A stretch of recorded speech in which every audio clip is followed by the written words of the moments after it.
জনপ্রিয় জুটি অঙ্কুশ ঐন্দ্রিলা। প্রায় 14 বছর কাছাকাছি একসঙ্গে রয়েছেন তারা। এবার একে অপরকে মনের ভাব প্রকাশ করলেন বাংলা ভাষাতে। যেখানে বাংলা ভাষার পাশাপাশি বাংলা সিনেমা নিয়েও লড়াই চালাচ্ছেন ইন্ডাস্ট্রির বেশিরভাগ মানুষজন, সেখানে অঙ্কুশ ঐন্দ্রিলাই আদতে আসল বিষয়টা বুঝেছেন। তারা বুঝেছেন বাংলা ভাষার মিষ্টতা কতটা। তাই তো বিদেশের মাটিতে পৌঁছে বাংলাতেই একে অপরকে মনের কথা বলছেন তারা। দুটিতে প্রেম করছেন বহুদিন। মাঝে মধ্যেই এদিক ওদিক একসঙ্গে দেখা যায় তাদের দুজনের সম্পর্ক এবং প্রেম দেখে অনেকেই আদর্শ প্রেম বলে উল্লেখ করেন। ইনস্টাগ্রামে অঙ্কুশ একটি ছবি পোস্ট করেছেন। তার ক্যাপশনে লেখা রয়েছে, অনেক তো হলো হিন্দি গান, ইংলিশ গান, বাংলা ভাষায় মনের ভাব প্রকাশ করার আনন্দই আলাদা, কি বলো?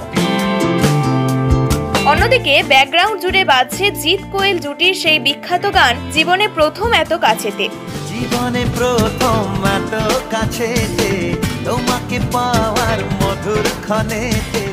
কিন্তু অঙ্কুশের এই ভুল ধারণা ভাঙিয়ে দিলেন তার ভক্তরাই। কেউ বললেন, আপনারা নিজেরাই হিন্দি এবং ইংলিশ গানে রিলস বানান, তাই এগুলো আগে মন থেকে মানতে শিখুন। আবার কেউ বলেন, আগে জয় বাংলা মানুন, তারপর এগুলো মাথায় আনবেন। আবার কেউ তাদের ভালোবাসার কথাও বললেন। আবার অনেকে বললেন, জিদ্দার ছবির এই গান সত্যিই আজও মনে আছে। তবে বিদেশের মাটিতে দাঁড়িয়ে প্রথমবার বাংলা ভাষাকে প্রাধান্য দিয়ে মনের ভাব প্রকাশ করলেন অঙ্কুশ ঐন্দ্রিলা।